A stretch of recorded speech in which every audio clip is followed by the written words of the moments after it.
Welcome to the Code Catch Up podcast. My name is Jamie Jones, and in this episode, I'm going to be talking about Css Grid.cc. Now, this is an awesome website for essentially learning how to use and implement the CSS Grid. And now, if you're not too sure what CSS Grid is, it's basically like the next evolution of layout on the web, and it's something that you will need to learn because browser support is getting quite good for it now.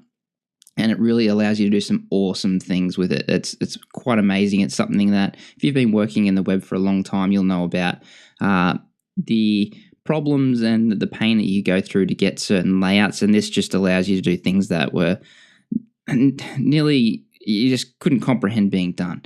So this is a great website that gives you a really thorough understanding and demos and walkthroughs of how to actually use and implement CSS Grid. So this site has a massive table of contents. So the table of contents is split up into various sections. We've got 1, 2, 3, 4, 5, 6 sections, and they cover the introduction, which is kind of like an overview of the grid and things like that.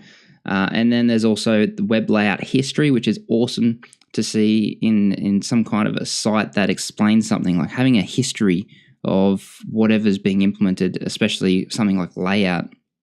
It really shows you the issues that happened in like previously, like how we did things and how we overcame some issues and where we've kind of got to now. So it's really nice to see that in there. Next is the ABC of CSS Grid. So this is basically your base fundamentals. And then placing grid items, which will make more sense if you've done the ABCs. But it's essentially about placement of your actual items within the grid.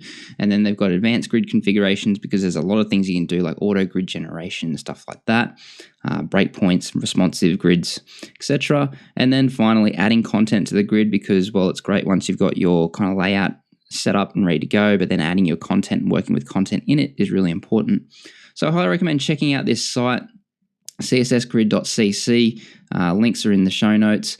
It's a really nice site. It's really well done. They've implemented Grid in it, so you can see how it goes, and they're showing off their CSS Grid Builder, which is part of their software there. Really nice, really nice site. I'm quite impressed by it, and I think it really gets the point across. They are pushing their CSS Grid Creator tool a fair bit, but the content is still there. Like, I think one of these things that some people come up and say is like, oh, it's great, they did all this, but they really pushed their tool. But for a site that gives you this much knowledge and learning, I think it's fine to do that. And they're using other tools to do it as well, but they also are showcasing how it can be done easier with their own tools. And it's nice to see. So I think it's fine in this kind of a case. And the tool looks quite nice. I think it's a great little tool that we're seeing, and it's very common to see these more front-end editor tools that are coming out to kind of make your job a lot easier, because it can get quite complex writing these things from scratch yourself. So having some kind of visual tool definitely helps. But that's essentially it. I'd love to know, have you checked this site out before? Have you used it? What are your thoughts on it? Have you found any others that have been really useful that are similar? I'd really love to know. You can send through a tweet to @CodeCatchup on Twitter. Send through an email to codecatchup@gmail.com. Leave a comment on codecatchup.com for this episode. Or if you're watching this on YouTube, leave a comment in the comment section below. If you're not watching this on YouTube, I highly recommend checking out the YouTube channel. The podcast goes there as well as some other videos, so please do check it out. If you are watching this on YouTube, I'd really appreciate a like and a subscribe. That would be awesome. If you're listening to this in iTunes, a rating and review would be just as awesome, I guess. But that's essentially it, and we'll catch the next one. Bye.